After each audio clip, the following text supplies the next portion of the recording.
Hi guys, it's Tony Robbins. You're listening to Habits and Hustle. Crush it.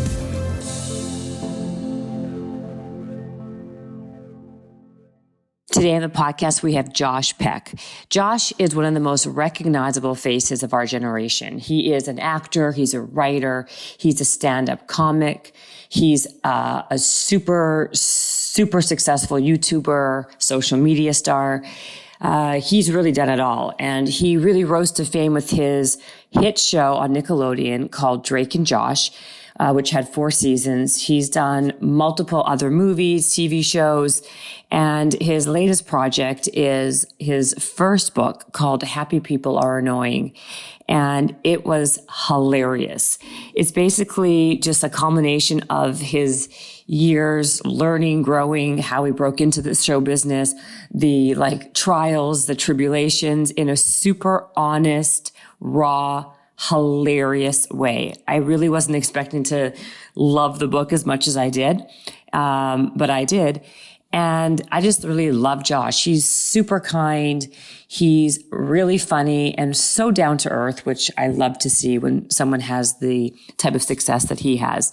Hopefully you guys love the podcast. If not, please let me know and send me some type of comment. Either love, hate, I'm not sure, and leave a review. And with that, without further ado, here is the podcast. All right, you guys. So today on the podcast, we have Josh Peck. Thank you for being here. Thank you. He wrote a new book called Happy People Are Annoying. And let me just tell you a little background. Josh is, of course, a humongous child actor. I think probably one of the biggest. You had a huge show called Drake and Josh. Yes. Okay, and tons of others. Amanda Bynes Show, blah, blah, blah. He's also a stand-up comedian, a social media star, a YouTuber, obviously, and obviously now just an overall actor. And we're going to get into his whole career. And I'm just so excited to have you because, like I said, you've done it all. And some of the things that I read in your book were so shocking to me.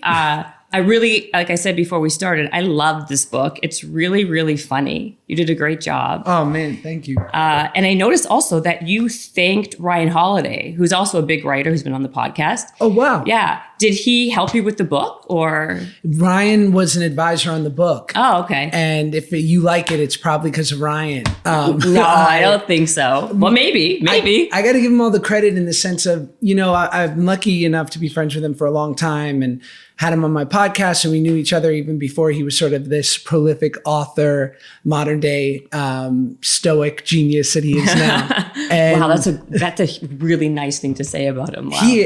And you know what really bugs me? He's younger than me. I know. He's like 34, right? Yeah. I'll call him for advice and I'll be like, I can't believe, I feel like I'm talking to some old sage. Yeah. And I forget that you're 87, aren't you? I know. He has an old soul, it feels like, right? Yeah. I mean, how do you write about that and be so young and, properly? And he's written 100 books, legit, so many books. And I think most of them are bestsellers, and he's so young. It's crazy, actually. Oh, he crushes it. And when I got this book deal, I decided that I knew I wanted to write it myself and I didn't want a ghostwriter. Right. I felt confident enough that I would get something, quasi okay out there, but I could only relate it to show business. And I was like, what's a producer in books? Yeah. Right. And I knew that I had this incredible editor through Harper One who published the book, but I was like, I need someone I can bug more. Yeah.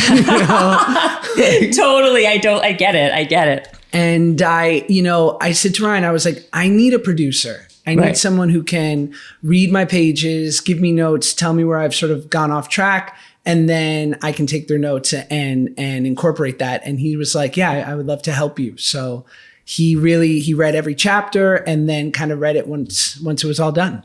Well, what's amazing is it feels like it was I don't know you, of course, I just met you now, but it feels like I know you because it's written so, I feel very honest and authentic, and it's funny.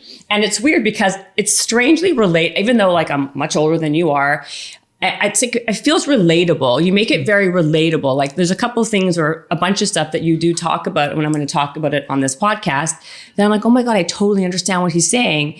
And your journey to me is very relatable. So you did a very good job if that's what you were trying to do, to get people to resonate. Because a lot of times when people write a memoir from being an actor, it's so disconnected from other people's life and what they're going through. Sure. And you did the opposite in a way. So thank you. You're welcome. I think that was what I learned it only took me 35 years was sort of like these challenges that I had gone through that I really, from losing 100 pounds when I was 17, that was sort of the first thing that I noticed where I desperately wanted to rewrite my origin story. And I feel like we all sort of suffer from that, where we go through our awkward teenage years and then we burn our yearbooks and swear our family to secrecy. But, so true.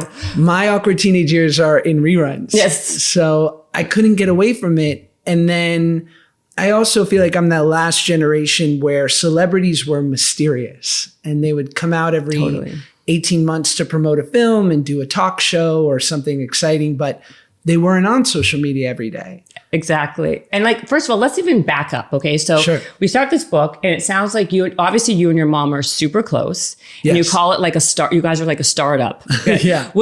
So there's two questions are my first two questions. Number one, what made you decide, because you are only 35, to write this book now and call it Happy People? Why is the title Happy People Are Annoying? And then I want you to go into how your mom and you are like a startup. I would say writing a memoir at 35 is perhaps the most millennial thing I've ever done. I know, like my life's complete. Yeah. Exactly. It was a reluctant memoir because what I felt was specific about me writing this, and because I'm so obsessed with optimization and self-help and, facing drugs and alcohol and food stuff and all these things that these challenges that I had to completely humble myself to finally walk through. I knew that like other people that had perhaps dealt with that, but also to your point, when you read something from a self-help person or a guru, it naturally, or at least I found, there is some separation. Mm-hmm. And you think like, this person is such a Buddha. Mm-hmm. Like, how could they ever know like the pain that I'm going through?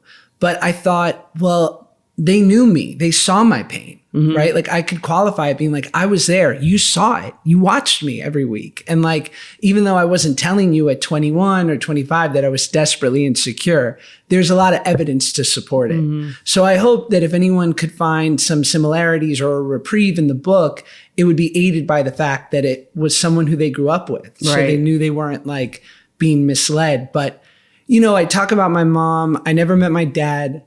She was a single mom and I was her only child. And growing up, I would notice that friends' families seemed more like a closed corporation, and that the parents were upper management and the kids were employees sort of being barked down orders.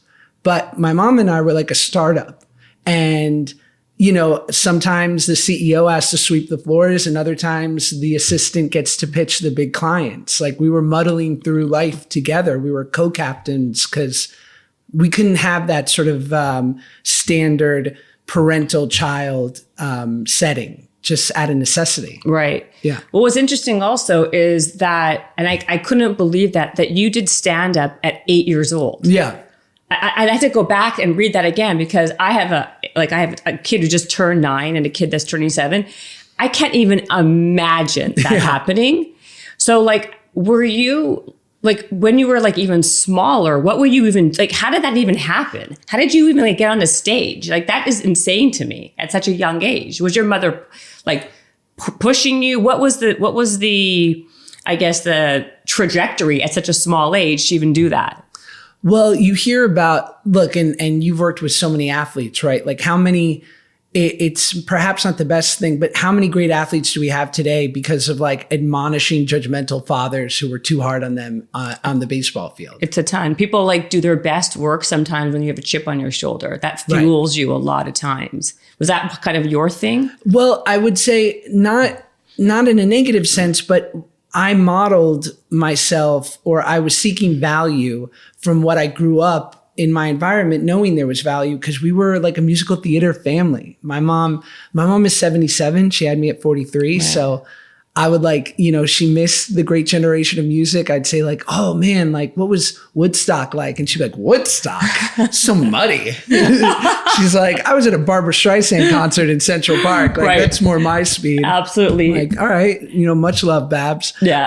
And also like a lot of your Jewish things about like the Jewish, like how you were like funny at the table, like when how like people, your whole, this is what I related to, like how, when we get to your food stuff also, like you don't leave the table until you finish your food, and everything revolved around eating, right? Because that's like a whole other thing, which I found resonates with me, obviously. Sure. So continue on with your 8-year-old stand-up comic situation. So I knew, I love when Howard Stern talks about how his father was a radio engineer. Mm-hmm. And so that was his introduction to radio. And for me, it was similar. Like my mom and I would sneak into Broadway shows mm-hmm. during this, intermission, and we'd only see the second act, but we got to watch it for free. So cute. And being like a chubby kid growing up, there are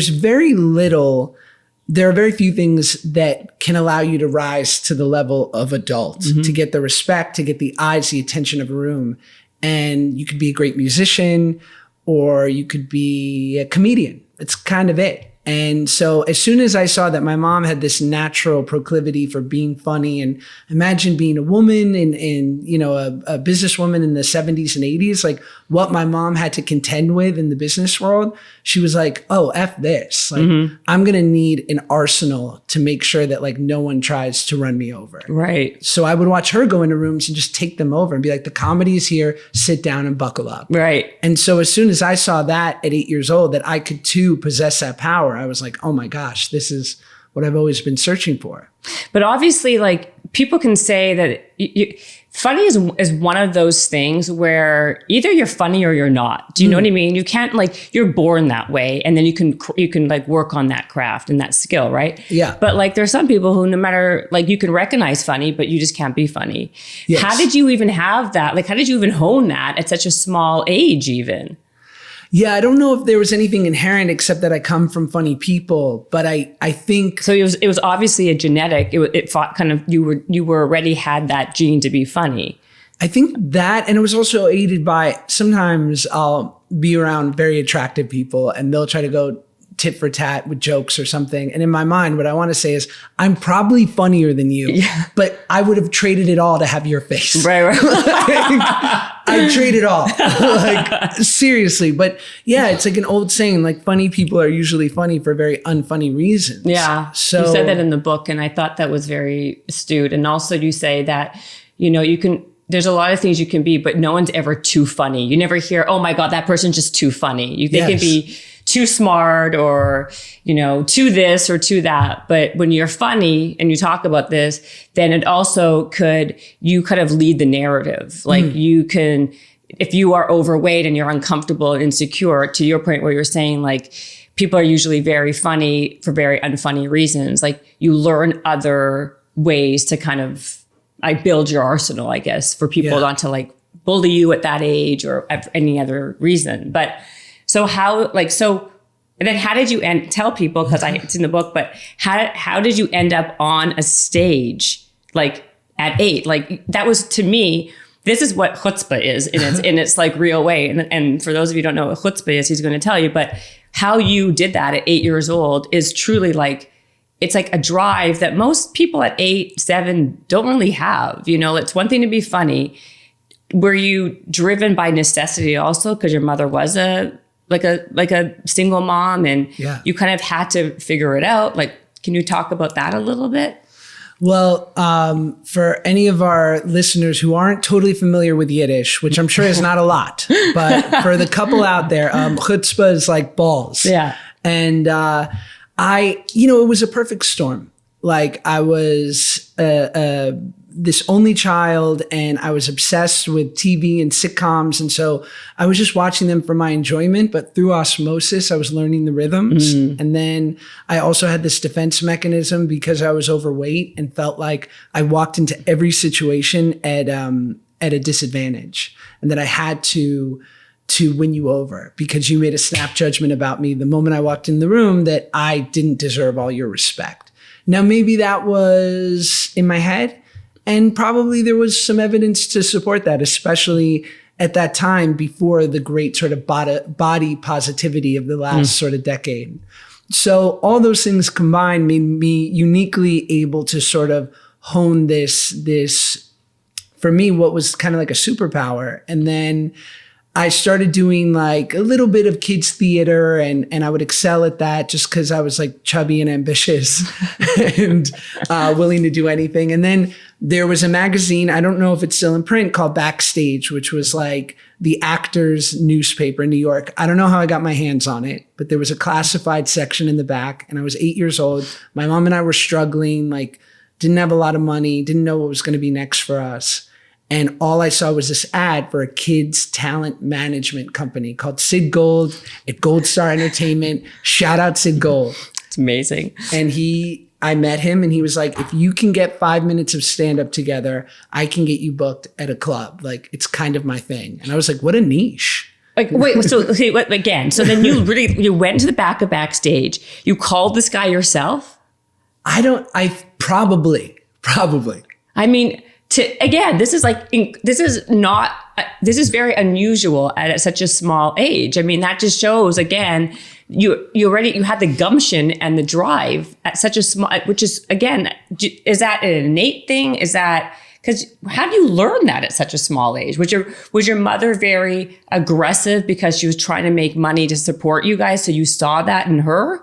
And so it just kind of through osmosis also it happened that you were like that as well? Like, out of necessity, I guess? I think so, but the pressure was never on me, especially at 8 or 9, like to help, but I wanted to. Like, I just knew, I didn't know it then, but it came pretty quickly, like around 11 or 12 years old, where I was like, oh, I've now got this unique thing. And it's one of the few things as a kid where you can make adult money doing.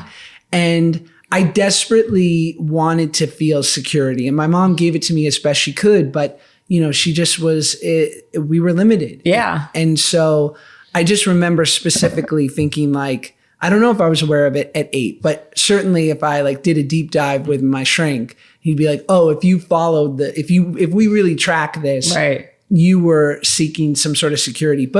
And my mom says this too, and I think this is right. Like, she said, if it was baseball, if it was Little League or the violin or academics, I would have supported you in that. It just happened to be this, which is weird and, brings on a lot of, can make you a public person at a really early age. I mean, no kidding, a very young age. So then so Sid says to you, can create this 5-minute, bit. So did you go home and like create a 5-minute bit?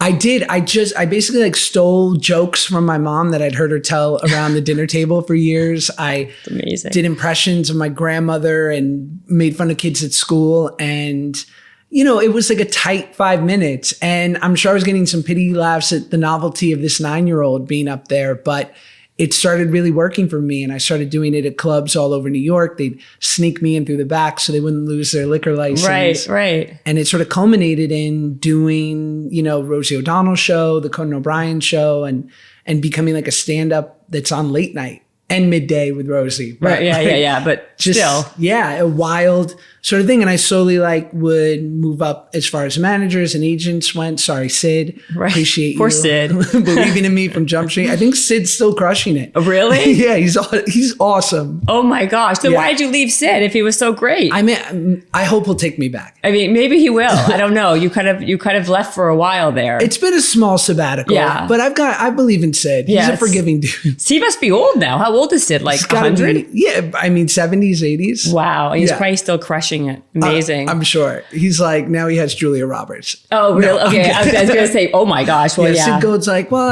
I found someone else too. And her name's Jennifer Lawrence. Right. Exactly. So, you're lost. Exactly. So then you start doing that. Then you get recognized on Conan and Rosie and all these other things. Is that when you decided to go to the school for the performing arts, or like tell that how did that happen?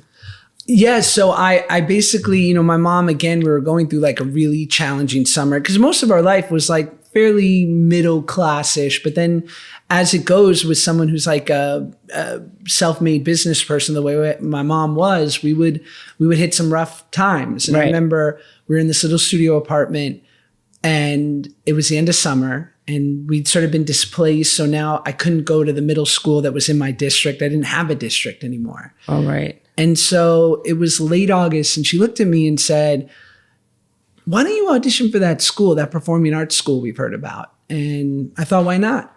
And I auditioned, and 10 days later, I'm walking the halls of the school, and there's dancers from the Alvin Ailey School and instrumentalists and people belting out like with some of the most impressive voices you've ever heard just walking down the hallway.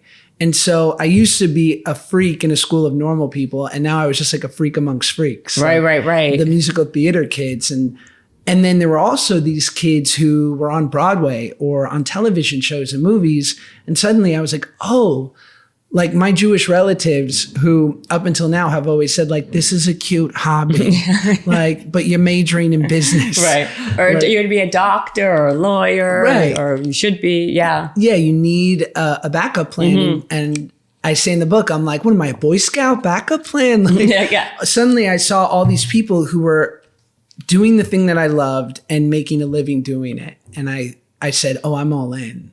Like, I remember specifically at 12 being like, no more, keeping sort of like the brakes on. Right. And I fully gave myself to this thing. And rather quickly, I kind of leveled up on a success level. How hard is it to get into that school? I don't think terribly hard when I audition. Well, no, like Alicia Keys went there. Yeah. A bunch of big people went there. Yeah, Claire Danes. Jesse Eisenberg. No, I think I started at 6th grade there. So I think that you had to audition and you had to have the right grades to get in. And it's probably really hard now. I think when I started, it was just early days at that school. Was it like, I'm just curious, do they do real like math and English? Like, how does it break down like for kids? Like, do you have a day full of regular subjects and then you have performance like how does it work? I'm just curious how those kind of schools even work. No, it's weird. So it's you have a core curriculum for the first 5 periods of your day. So you'd have math, science, a language, you'd go to lunch, and then you'd have like humanities, so English and social studies. And then at 1:15, you would go to your major. So if you were a dancer, you went to the Alvin Ailey School. If you were a drama or vocalist, you do 5 days of drama or vocal. And then I was a musical theater major. So it was 2 days drama, 2 days vocal, 1 day dance. And as you can tell, I excelled at dance. Yes, of course. I mean, I would expect nothing less, Josh, obviously. So there you are. So then you're auditioning all the time. You talk about and then which is okay. Then you you got some movie, right, with Chevy Chase, which by the way I love from Vacation, but so good. I mean the best. And then this is the story that I think is very people for this podcast would appreciate because I talk about this a lot. I did a whole TED talk on this about asking for what you want in life. And you went and you barged up to the president of Nickelodeon and you basically said to him that you wanted, put you on some hit show or something, right? Yes. Again, chutzpah. I mean, the fact, like, how did, like, so, and by the way, like, what I always say is if you don't ask, you don't get, right? Like, you never know what can happen. Like, the worst he says is like, fuck off, kid. Like, what can happen? Who kind of like prompted that? Where did that come from? And how that was from the book, it seems, that changed that ask changed the entire, like the whole trajectory of your entire career. Wasn't it? Or...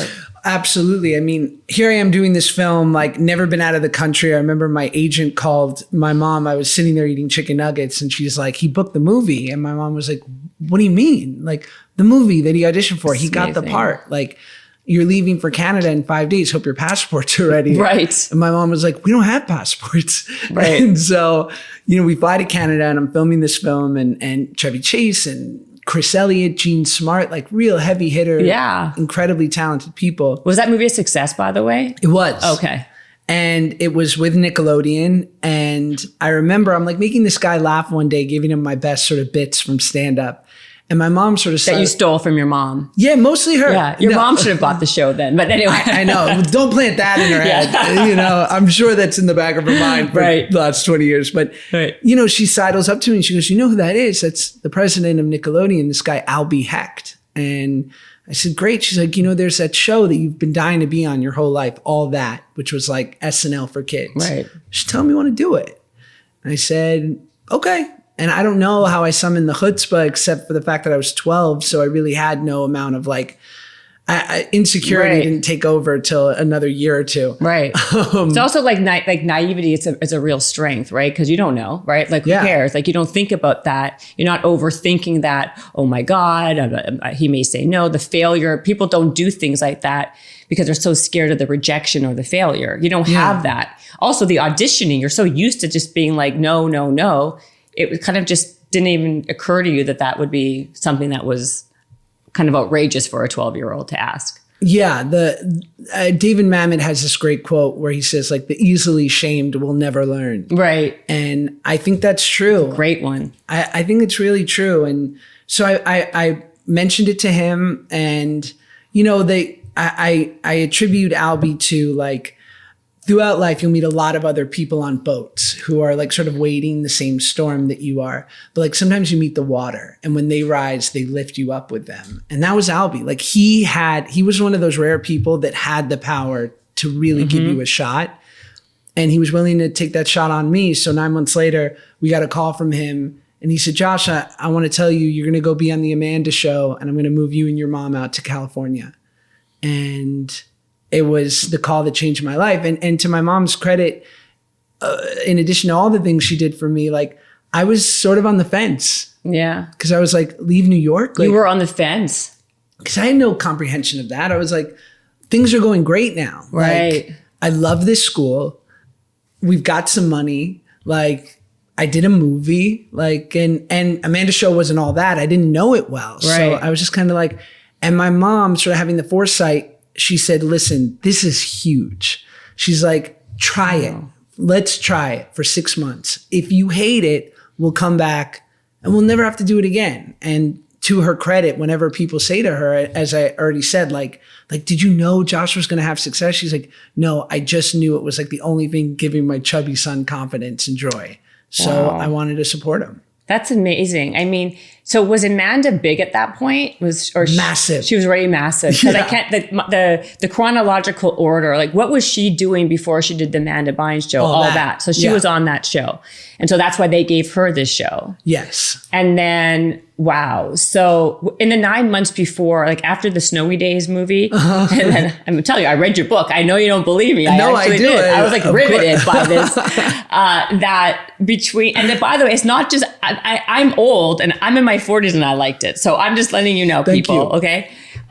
So between the 9 months between the Snowy Days movie and that phone call, were you working? Did you get any jobs between that, or you were just at school? And I think I was doing some other jobs, and also just at that point it was like I was, I'd do a commercial, a thing here and there. Not the Oreo commercial, we know. No Oreo commercials. The Chubby Kids, shout out Oreos, shout out Nabisco. Yeah, but Chubby Kids were not allowed regularly in junk food commercials, which is their so prerogative. Unbelievable given what it is. But talk about false advertising. So then, all right. So then you get here, you're on the Amanda Bynes show. And then what happens? Did you like it? Were they nice to you? I mean, at every turn, whenever I've like doubled down and sort of said, this is the level in which I want to play at, I don't know if I'm capable. I think, I always have a suspicion, but it was like when I went to performing arts school, I leveled up. And so I was forced to meet my peers and take it really seriously. And then I had dreams of doing, sketch comedy or broad sitcom comedy on this kids network, which was like the mountaintop. So when I arrived at the Amanda show, I was like, oh, it's time to level up again. Right. And I watched people like Amanda who was so, we're 6 months apart in age, but she was so far beyond me in ability and skill. And I would just, I talk about it, they kind of iced me the first couple months I was there.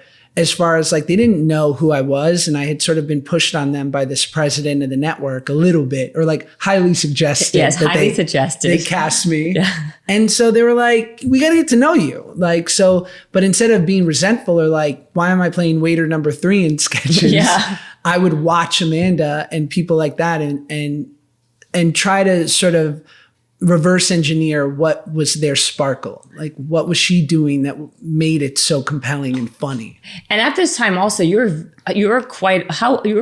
overweight. Like, what were you, how much did you weigh back then? I mean, at that point, probably like, I don't know. I think between like 13 and 17, I went from like 200 to 300 pounds.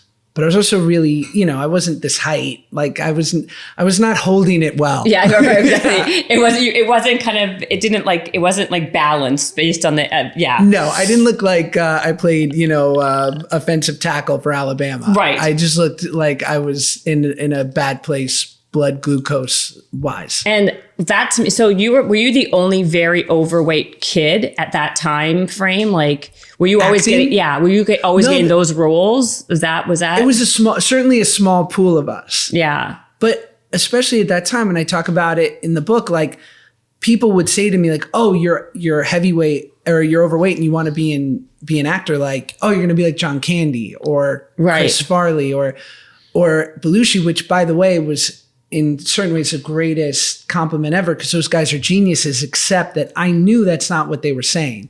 They were saying like, oh, if you're fat, you better be funny. Yeah. And it was like, it became, I say in the book, like, it's like a candy bar. It became almost Pavlovian, right? Where you'd see a heavyset actor who was sort of in a comedic role and they'd be like, I love this. I know this. I love this. Mm-hmm. And so this idea of playing anything other than the bully or the best friend as an actor or being the broad sketch comedy guy was off the table. Being the love interest or, the superhero, right. It was never going to happen for me. So you were limiting your ability for acting roles because of kind of like you were getting typecasted as like the best friend or totally right. Or the bully or whatever. Sure. So when you got Drake and Josh, not Josh and Drake, right? Drake and Josh? Yeah. That was like the big show that really catapulted you, right? Like that was like it was like a 5, how long did it run for? I mean, it's still on in reruns every day, but we made 60 episodes. We didn't make that much, but I think it's a bit of a misnomer or like it wasn't popular when it was on. It wasn't? No, but that's because it was a kid show on a kid network. And so like every day I would do the show and have a great time doing it. And then I would go home to like my apartment complex and go over to my friend Len's house and his mom would make us pizza and we'd watch hockey. Like there's no social media. Right. So some people will say that to me now, like, what was it like to be on that show? And I say, it's more famous now because of social media and crazy. People grew up with it. But then like back then, do you remember those shows like, now I could be wrong, but like the Amanda Bynes show or Hannah Montana. Yeah. Those were massive shows. Was it that in the same time frame as your show? I think Hannah Montana was later, a little bit later, but Is that Nickelodeon? Disney. Oh, that was Disney. But it was kind of a different thing. There was no social media, right? So but she was massive back then. Yeah. She couldn't walk out of her house because... No, she's super famous. Like she was super famous. But I'm saying like it was the same time frame. There was no social media. Right. And that show, Hannah Montana, was like massive. I'm trying to think of another show, like Lizzie McGuire. Is that possible? Yeah, but I think Lizzie, like... I feel like we're getting into like the stats of kid shows. Like, yeah. So I'm trying to remember, like, I think Lizzie and Drake and Josh were very similar. Like we did like a couple seasons and it came and went. Right. And then just Hillary being so great. Like I'm on a show with her now, which is like a millennial. Right. Like millennials' minds are melting. They're like, what's Lizzie and Josh from Drake and Josh doing I can together? imagine. You've been on a ton of shows though. I mean, she's awesome. But I just remember we were done with Drake and Josh when Hannah Montana was like hitting this stride. And certainly like her or like Ariana Grande, who came from Nickelodeon. I think when you have someone that's so undeniable, like Miley and Ariana was, like they easily sort of separated themselves from the pack, which was more like people like me who were like, I'm an actor amongst actors and I don't want to be pigeonholed like this, but I'm not also beautiful and incredibly talented singer, actor, and can do everything. Right. So also a girl versus guy though too, right? Because they were singers and they did albums. Sure. So they were able to like do a different vertical to kind of expand their business, right? People can buy it at the time. But they're just undeniable. They're just total stars. Like, and I'm not taking anything away from me or someone else, but like, it just was so clear at an early age how different and elite they were compared to their peers. It was. Even back then. I think so. Because like, again, you talk about this in the book and I said this to you before, the amount of money that people think that you're making as a kid star is so not accurate. Like I thought you guys were making like a fortune. Sure. I think that's most people's assumption. And like you're making like nothing. I mean, not nothing, but you're making something. But like you need to work. Like it's not like you're like having a $20 million house in the hills. No, it's certainly not. I mean, I had a very lovely 2-bedroom apartment rented. Right. Right. Yes. I had a 5 Series BMW, which isn't the 3 Series. Right. Again, lease. Right. Lease. Good. You were making a nice living. It was fine. But to your point, like when I was done with the show at 19, like I maybe had like 18 months of runway left financially. Like I had to work and I didn't live extravagantly. It just was the reality of what that paid at that time. So is that all Nickelodeon people? Did Disney people make that kind of money? Everybody across the board? I don't know. I can just speak for me, and it wasn't a lot. It wasn't a lot. And there's no residuals in Why? kids TV. I don't know. There's no residual. How can that be? I don't know. Maybe you get the listeners. So I'm sure there's like some what can we do about listeners. There must be. I mean, I made my peace with it. I'm 35. But yeah, you kind of like reckoned with it. But then then it was basically during your show that you decided to lose all your weight, though. Yes. What made you decide at 17? This is enough. I want to basically lose the weight and make that. Like, what was kind of that turning point for you? I sort of come from big people. And so I had seen food be a bit of a menacing force to my kind early on. My kind. I just knew that this has been difficult for people in my family. And I've obviously inherited sort of the same proclivity for that. And I knew that like I was always going to be, because again, like, and I try to say in the book, I feel like people might think that I'm speaking in hyperbole or, being mean to myself, or I talk about being overweight, but it's only because I want to properly illustrate the pain that I was in at that time, which was specific to me.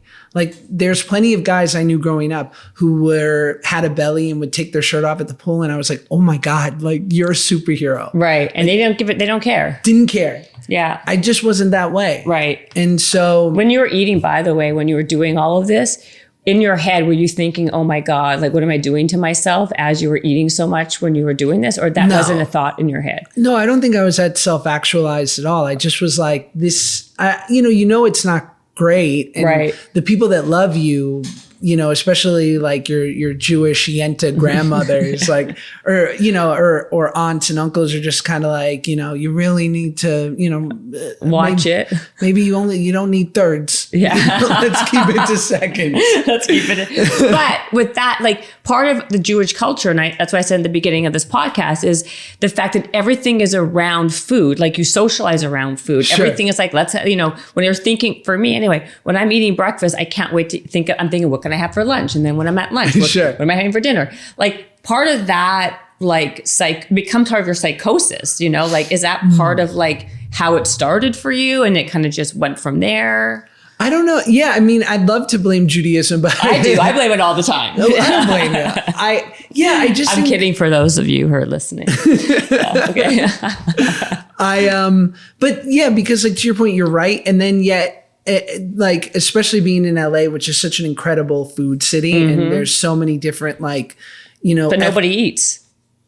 So I don't know. Like my buddy said the other day, he's like, most of the country is 20 pounds overweight or 30 pounds overweight. Yeah. LA people are like 10 pounds overweight. But a lot of us are still overweight. Yeah.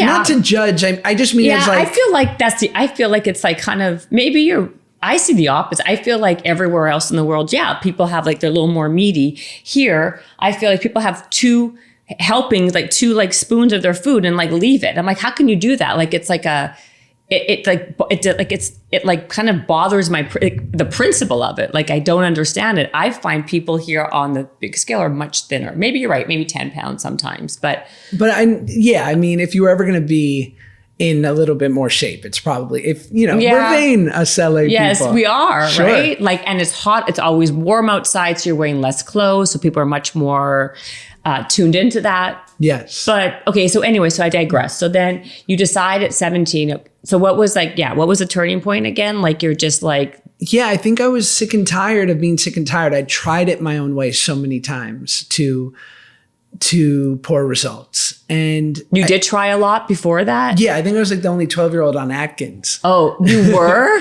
No, I'm sure. But like, yeah. By the way, poor Dr. Atkins, right? He got a pretty rough rap considering it's like early keto, no? Oh, it is keto. But this is a whole other podcast that I could talk about, like how every diet is just repackaged by the same, like the keto, everything is the same just from before, right? Like keto is Atkins. Right. Like, but maybe like true keto, you don't like do bacon and cheeseburgers, where Atkins was a little more liberal. Well, Atkins was much more protein and fat. But with the keto diet, I think one difference is you're not able to have that. You can't have that much protein. It's more about fat, less protein.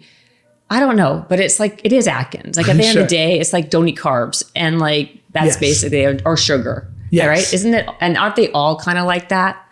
You're right. There's no new ancient truths, right? There isn't. If you move a little more and eat a little less, weight will come off of you. Absolutely. People don't want to hear that though. They want to hear there's a magic pill, there's a new diet that they can, because it's like not sexy to say, eat less, move more. That doesn't seem to resonate a lot. So big thing now is like intermittent fast. Are you an intermittent faster? I am. Yeah. See, how did I know? You want to know about my window? Yes, I do want to know about your window. What is your window? 10 to 6. 10 to 6 is your window? Yeah, and it's hard because I wake up with my son sometimes. Like when I was doing it when I didn't have a child, I'd wake up 8-ish. Yeah. And then I would just coast my way till, 10. Right. And be like, now I can eat. I wasn't even hungry. But a lot of times, like this morning, I woke up with my son at 6. Uh-oh. So by like 9, I'm like, I'm in withdrawals. Yeah. like you need to eat. Yeah. So what'd you do? You ate? No, I had some black coffee and waited till 10.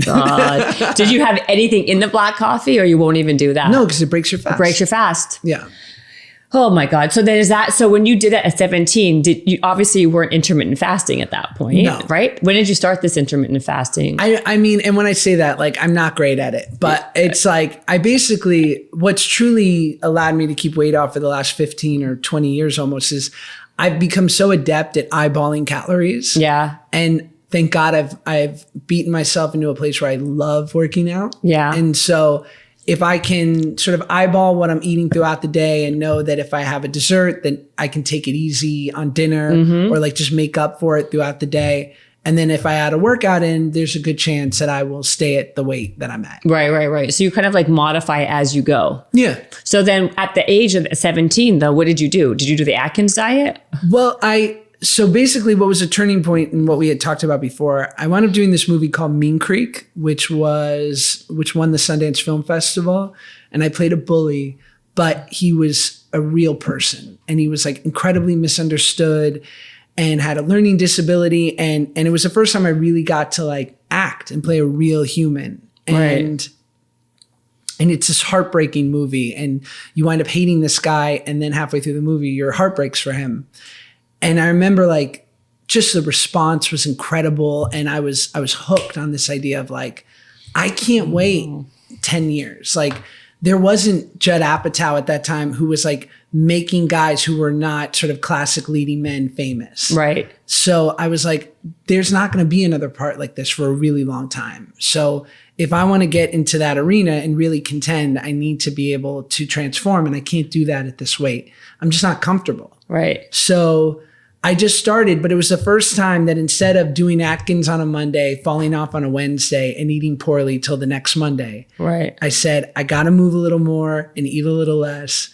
And if I mess up one day and pound some ice cream or something, like I just have to start again the next day, like live to fight another day. Right.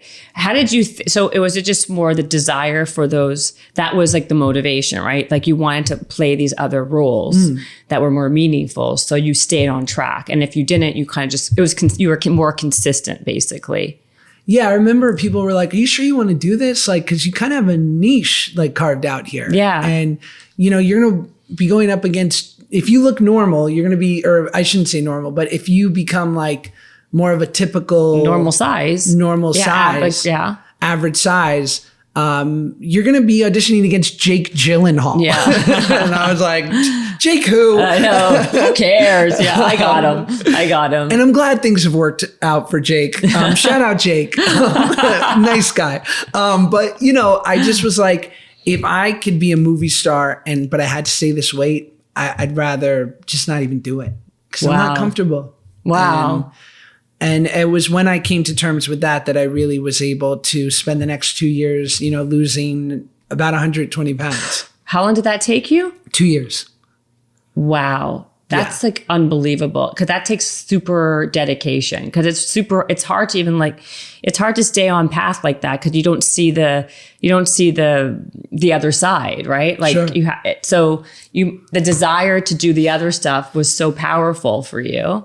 Is that when did you start becoming into drugs and becoming an addict and all that? Was that in the process of doing the weight loss? Was it helping you lose weight with like the cocaine or whatever else? Because that's a great weight loss trick. Yeah, that's going to be the next wave. That's intermittent fasting with cocaine, and then it'll let Oh yeah, that leans you out for sure. The fasting is no longer intermittent. No, it's just fasting all the time. It's just 5-day fasts over and over again, relapsing it. Yeah. It kind of tracks in that I got down to this goal weight and suddenly I was the same head in a new body, right? So you weren't doing the drugs all in the middle of all this? No. So when did you start the drugs? Like 18. Like right at the tail end of losing all that weight. Oh, okay. And because you still were the same human being. Same human being. And, I sort of talk about the book and I'm being specific about me, like, me being at that weight was a byproduct of being deeply uncomfortable and having whether it was the not meeting my dad or just being inherently insecure and feeling, the book is called Happy People Are Annoying because I spent most of my life looking at what I thought were happy people like quarterbacks and cheerleaders and masters and Jake Gyllenhaal and just masters of industry. And I always thought, they must have received some sort of manual at birth that I was not privy to. Because it seems like things tend to hurt me more. I'm too sensitive for this world and I think too much and I obsess and all these things. And I also was sort of born into this, sort of different family structure.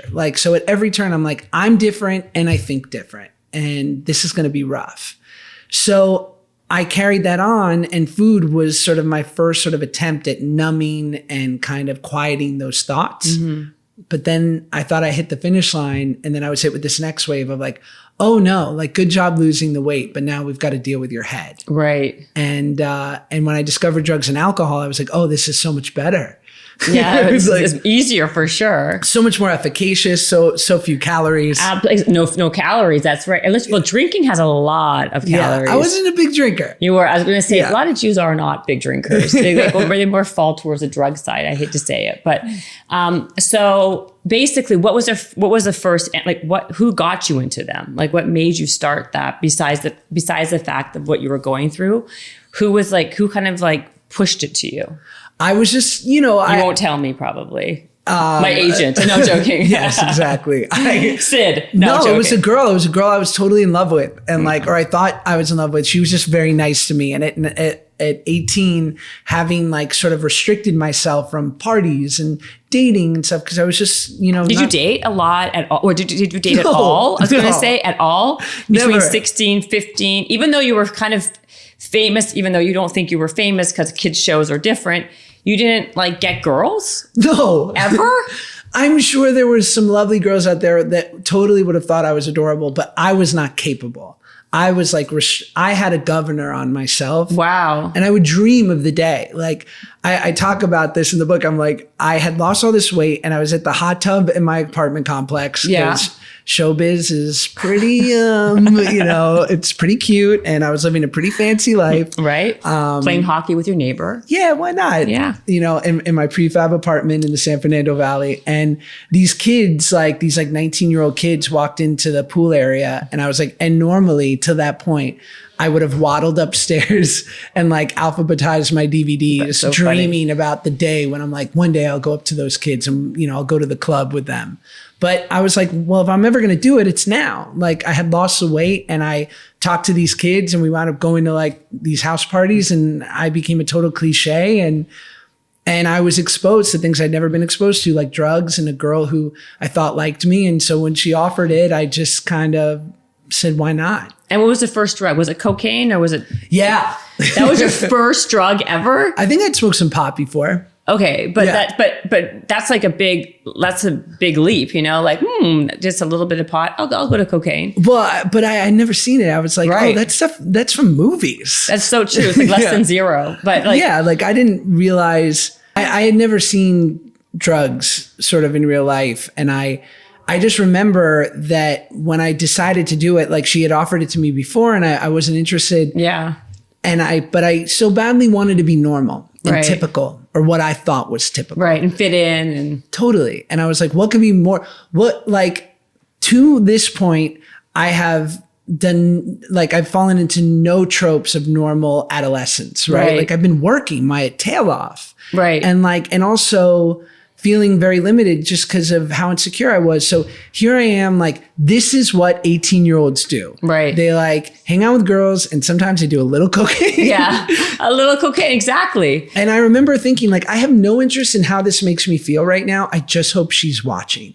Right. Oh, wow. And, she wound up kissing another guy at that party later that night. No way. So good for her. I hope they're still together. Right. But I was like... And you became a drug addict. I was like, these drugs are very effective. Yeah, exactly. It was from that moment on that I didn't take a sober breath for 4 years. Wow. I overdo things. Apparently. Yeah. What I don't understand is you even talk about this in the book. And again, I totally agree. It's like when you're funny, though, you become a million times more attractive. So you'd think, and you had fame. I would think girls threw themselves at you at a young age. Like, maybe not threw themselves, but like there were girls that you could have gone out with or who wanted to go out with you that you would meet or recognized you or whatever. Never? No. I mean, here's the truth. You're probably 100% right. And this guy, this great guy that I knew that I met in sobriety would always say, somebody's going to have a good day today. It might as well be me. If you walk around with your head up your ass all day, opportunity is going to pass you by. And that was me. Like, okay. I wasn't capable of receiving that. Right. So you weren't like, you were kind of just not like even present to even know. I was oblivious. Yeah, you're oblivious. Yeah. So then then, sorry, it's like I had to just go back to that because I was surprised. But so 4 years, you're now like how often are you doing it? Are you snorting coke all day, all morning? Like, what was your routine back then? I was managing, but You're functional? Function-ish, but I was totally like burning down, like We're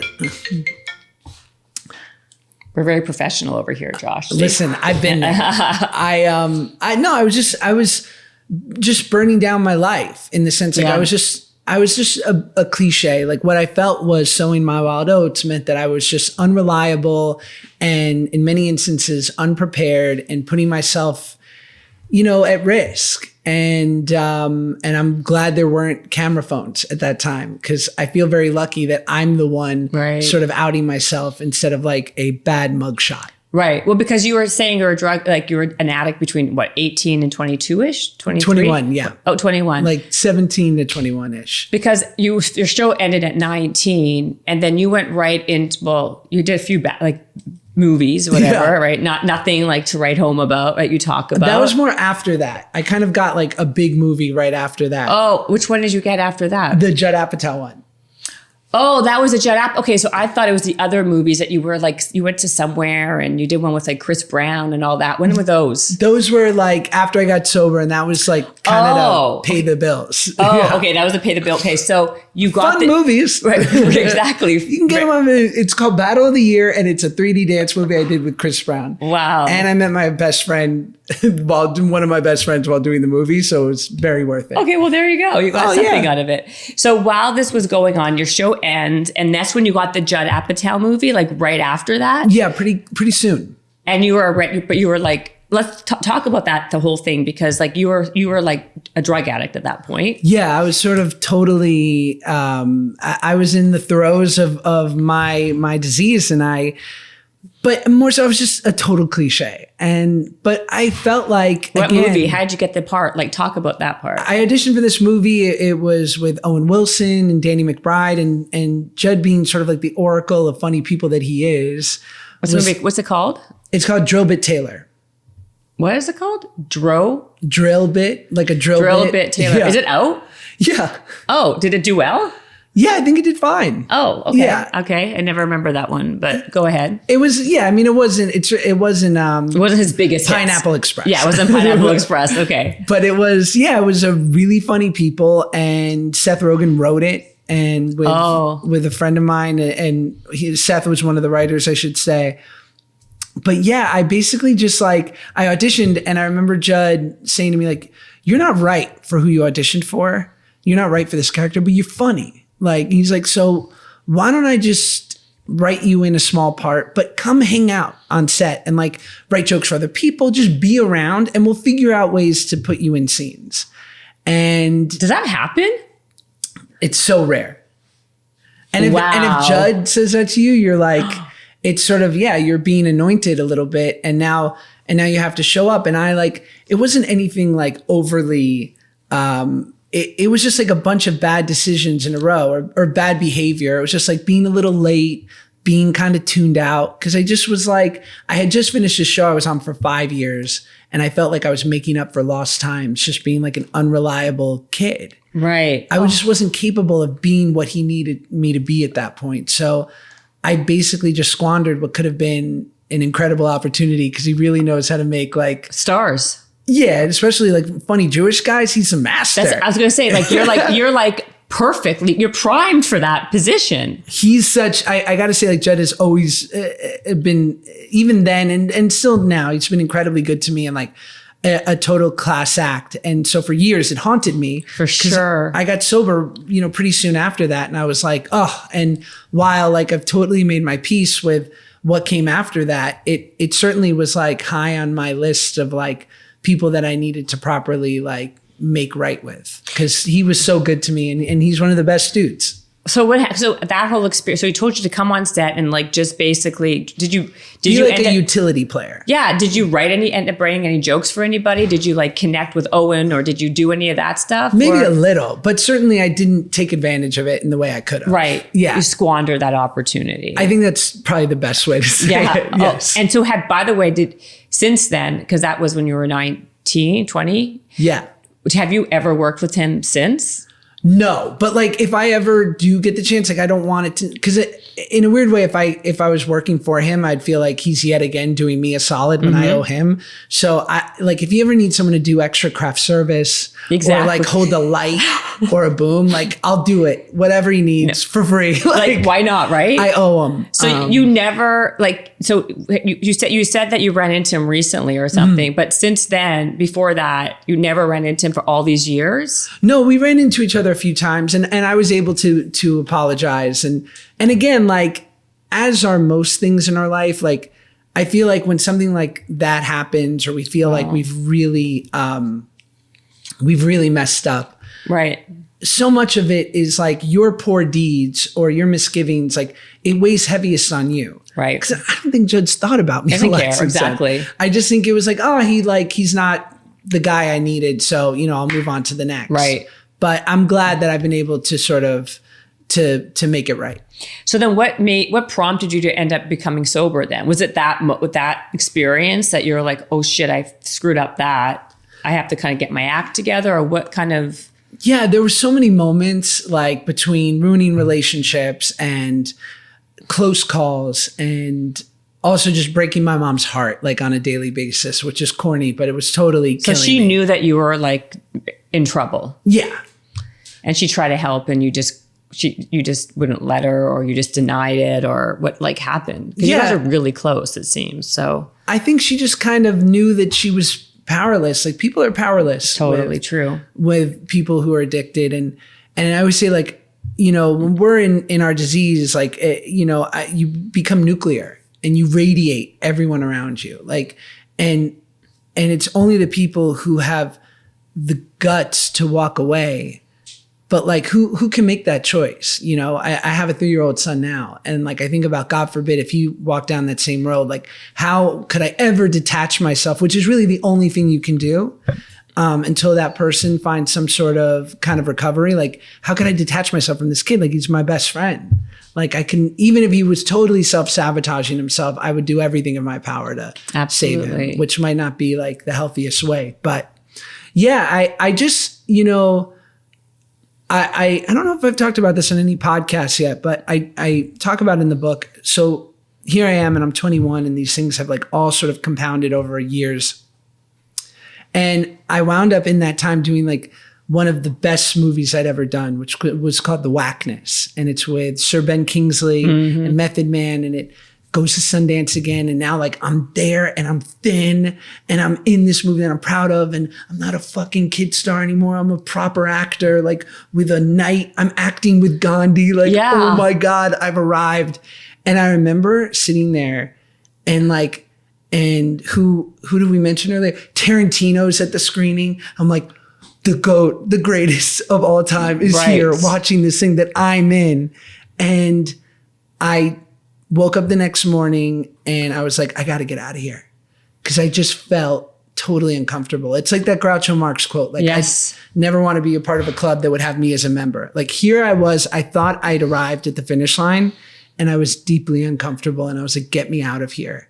And it was one of those rare moments where, you know, people like me, I respond well to catastrophe, right? Which is why like if someone who, you know, gets a DUI, God forbid, or you know, their wife leaves them or whatever. It's like a wake up call. And it wasn't catastrophe. It was this wonderful moment, but it was that moment where I said to myself, oh, you're bottomless. Like nothing will fill you. Like you tried it with food, you tried it with drugs and alcohol. Now you have success and nothing is going to fill you up. And I got sober 2 weeks later.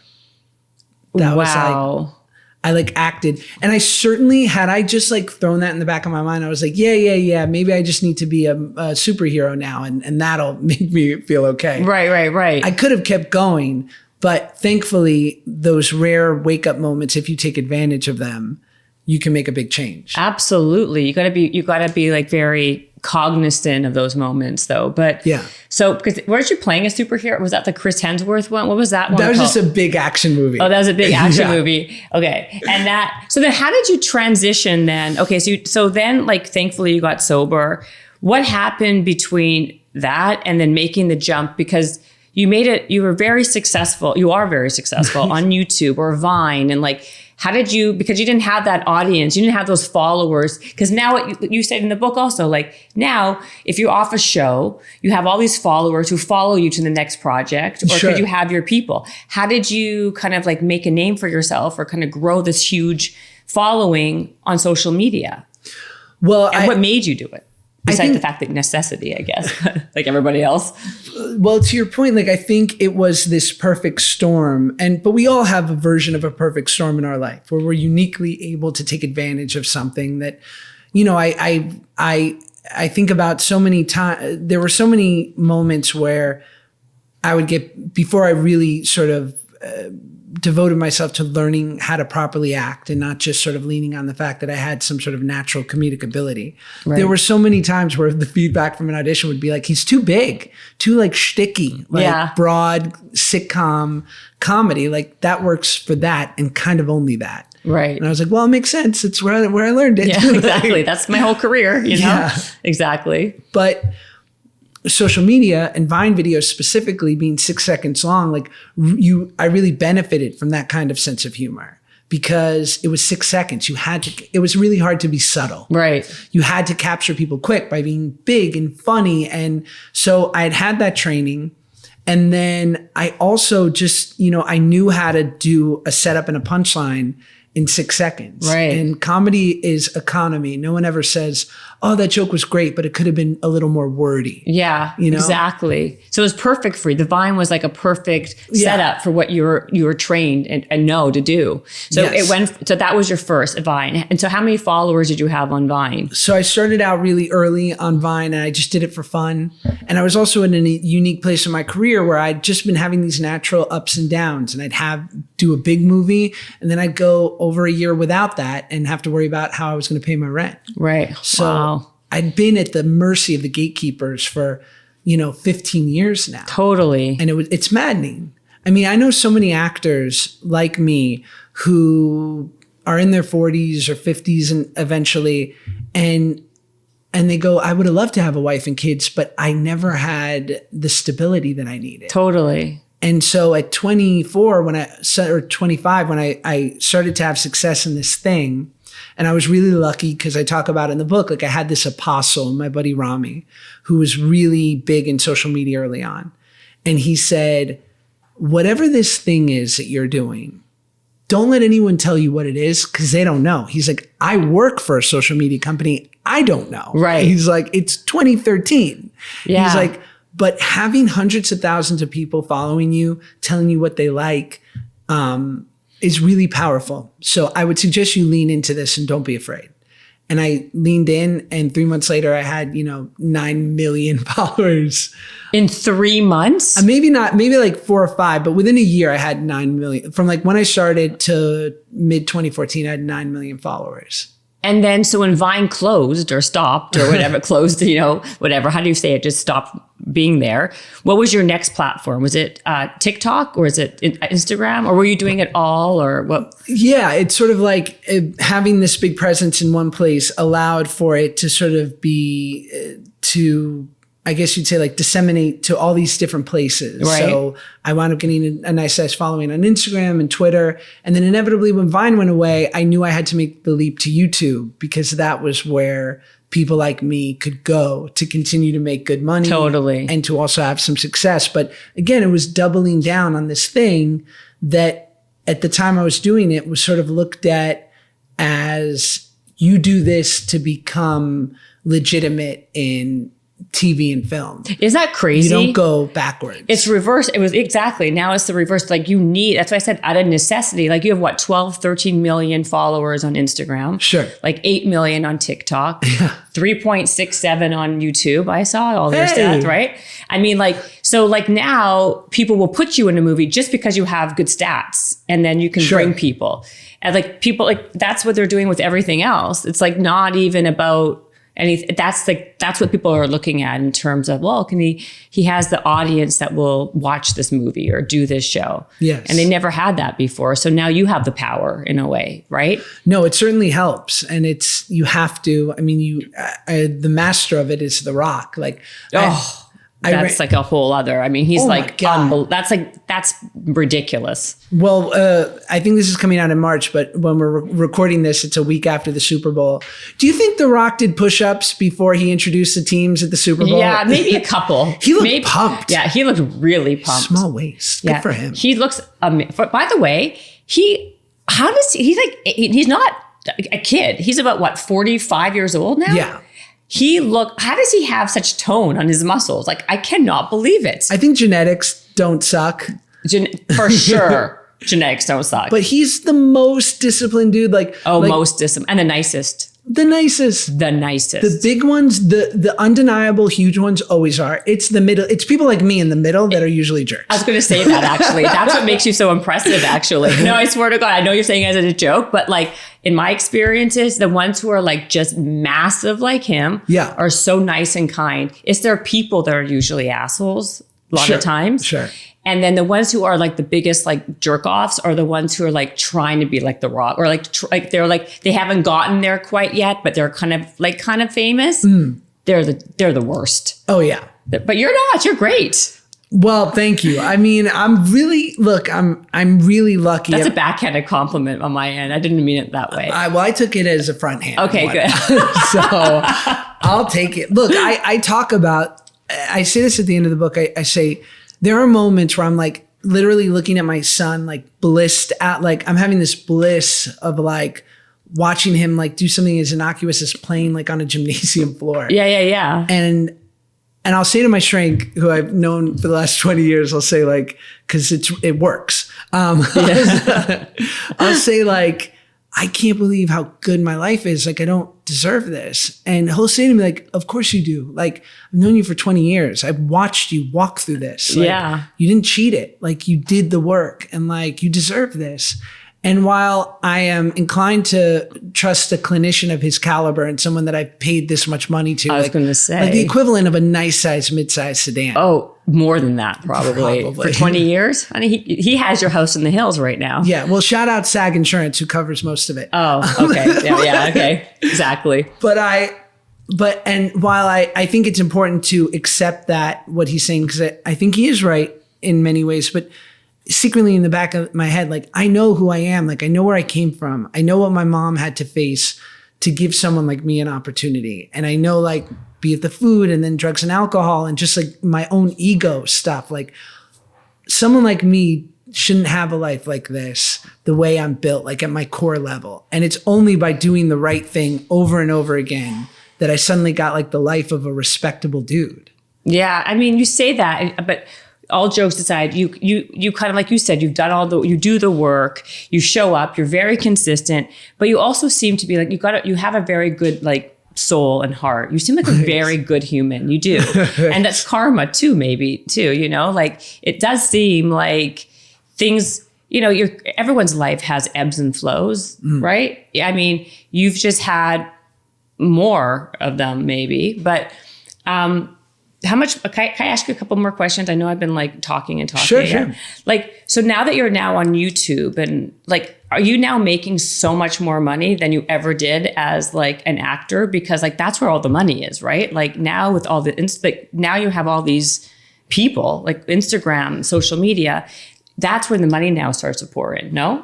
Certainly. I mean, that was like advertisers and brands and... Yeah, when I did my first, I remember I was on Vine and I'd been on it for over a year. And I remember this random company hit me up to promote a dating app. And they were like, we'll pay you $5,000 to promote this dating app. And I was like, okay, exactly. Like, I knew that other people were like, you know, getting these deals, but I had never done that because truly for me, what I wanted, to your point that you made from social media, was like, I knew I needed some leverage. Because I didn't have some hot TV show or movie I was coming off of. Like I had been, you know, having highs and lows for a couple years.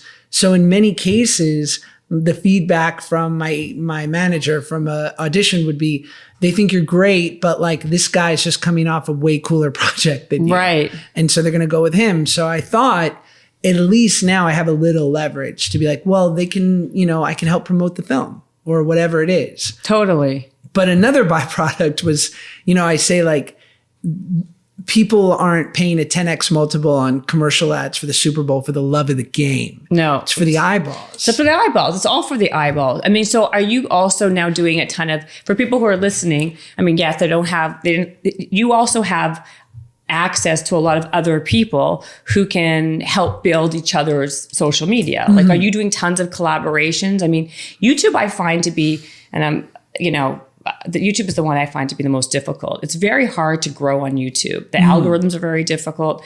How are you doing it now? Like, are you doing it like, how do people do it? Are you doing it with like tons of collaborations with friends who also have big followings? So I haven't really posted on YouTube for the last 2 years. And you have a team of people who help you? No, it's just me. No way. Yeah. You don't have a social media person who helps you? No. My wife tells me when stuff sucks. That's it? Yeah. Get out. With all those followers, you have nobody helping you.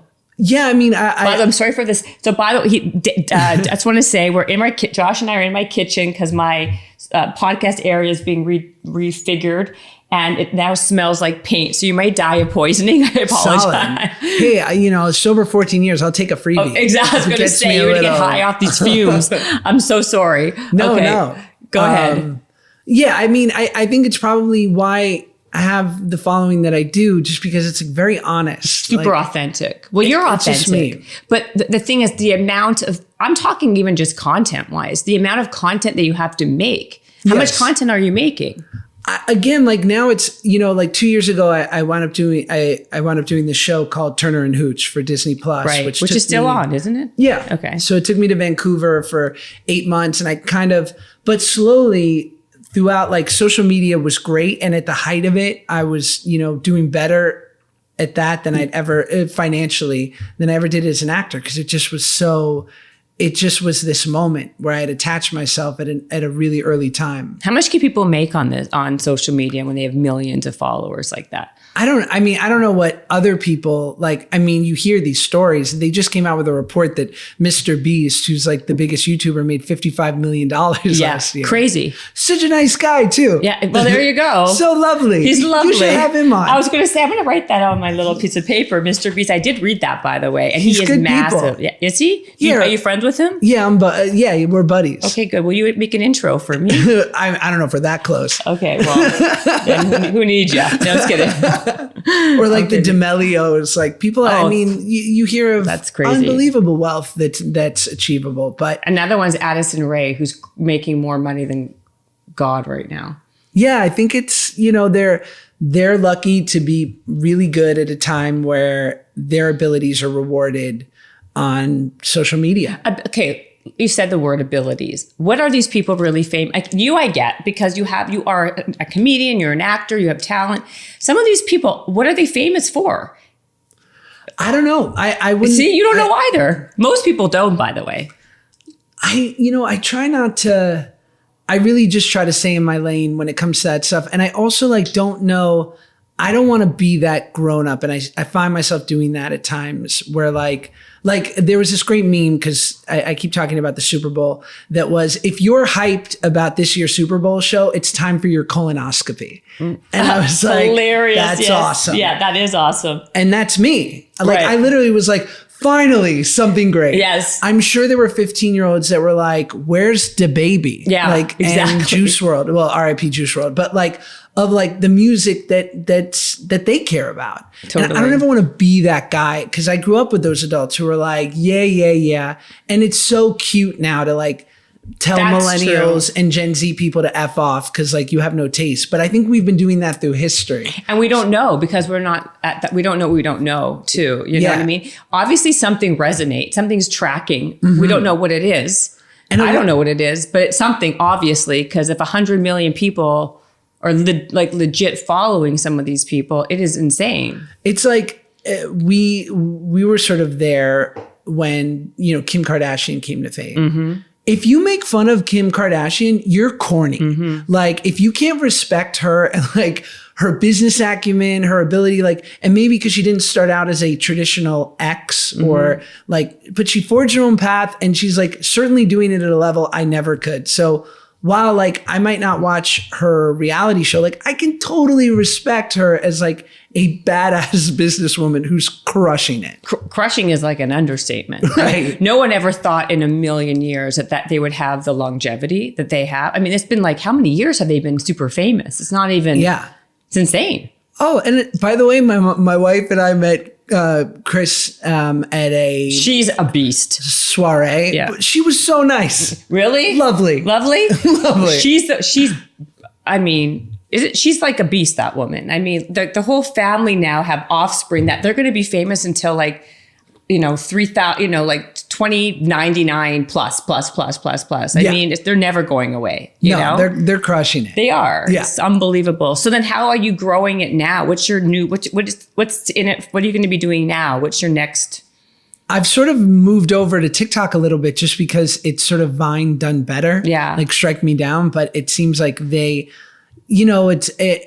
seen this example throughout history. There's the initial innovator, and then there's someone who takes the idea and really knows how to optimize it. Really, yeah. And that's what happened with Vine and TikTok. So And it's also much, it's not as heavy lifting, and it allows me to like do How I Met Your Father or Turner and Hooch or, all the stuff. Like I'm going to go work on this thing for a couple weeks in New Mexico next month. Like, so I can kind of do both. And it's only when I'm doing one thing that I start to get uncomfortable. Yeah. Like when I was just doing social media, I was like, but what about this thing that I devoted my whole life to? Right. And then when I doubled down on that and was willing to go back to acting class and do the work that was required, I had great results. That's great. I know I saw, so you went to acting class after you have been an actor for many years. Yes. Why did you do that? Just to hone your skills and become better? Just to kind of keep yourself sharp? Or just to learn how to act?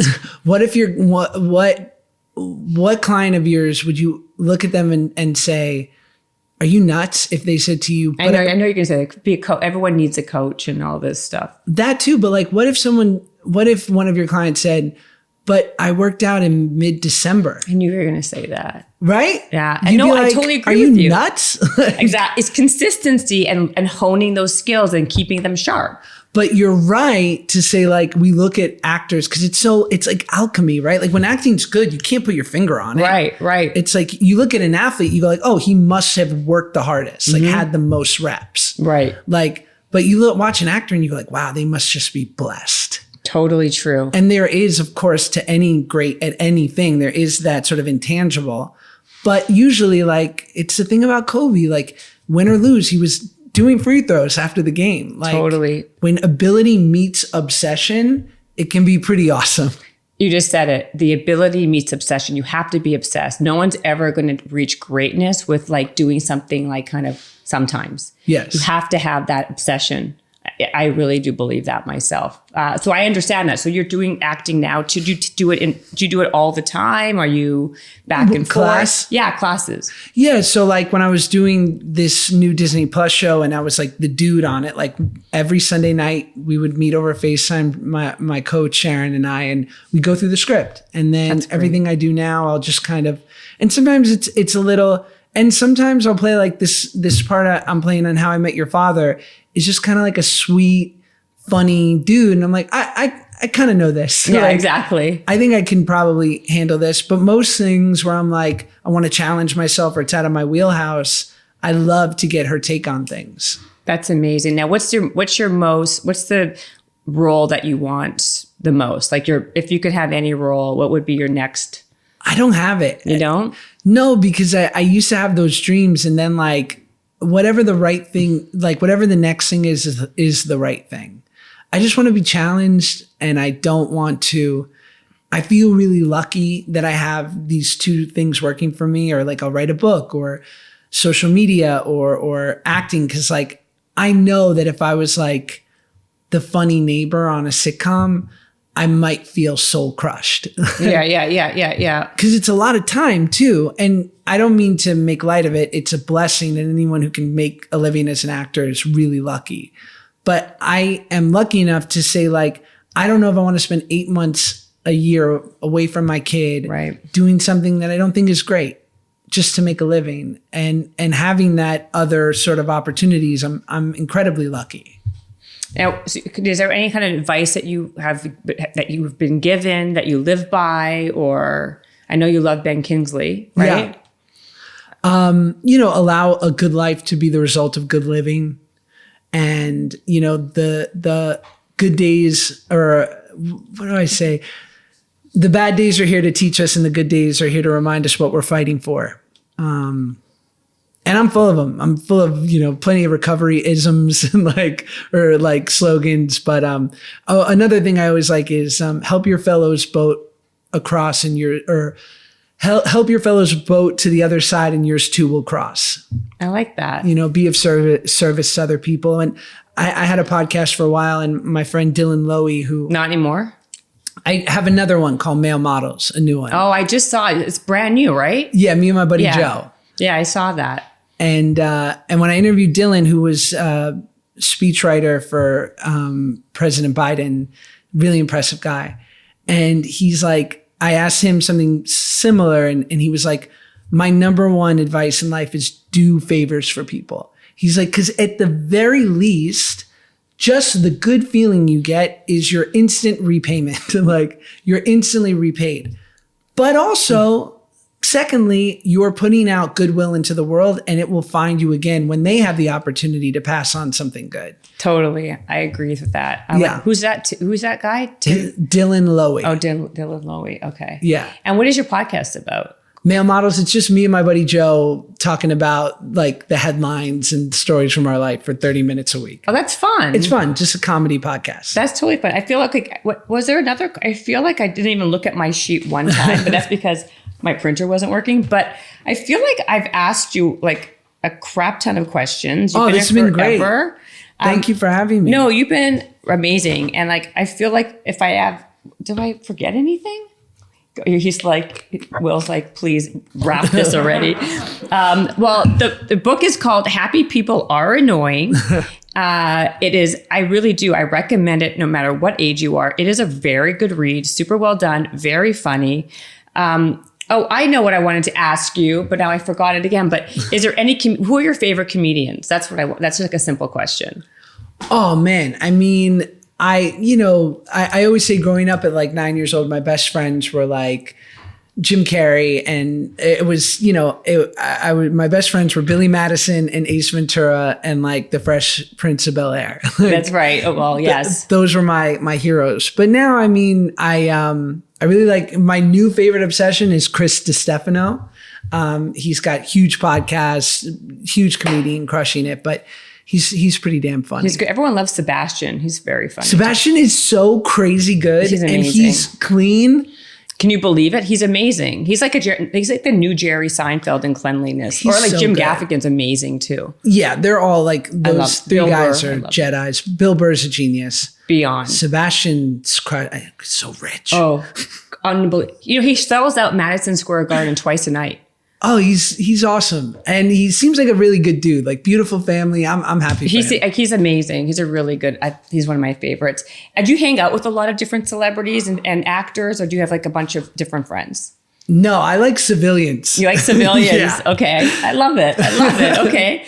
All right. Well, this is the book is called, again, Happy People Are Annoying. Please pick it up if you want to laugh and hear a really, really good story. And if you don't follow Josh, you should. And where is it, Josh? What is your at Shua Peck on Instagram, and then like Josh Peck on everything. Yeah, else. He's got bazillions of people following him, so he won't even notice if you follow him or not. But you are so delightful. Thank you again for coming on this podcast. This was awesome. Really, I wish you nothing but success and nachas and happiness. And I had to say that. And again, thank you. This has been great. I appreciate it. Thank you. Sei gesund. Sei gesund. Bye. Habits and hustle, time to get it rolling. Stay up on the grind, don't stop, keep it going.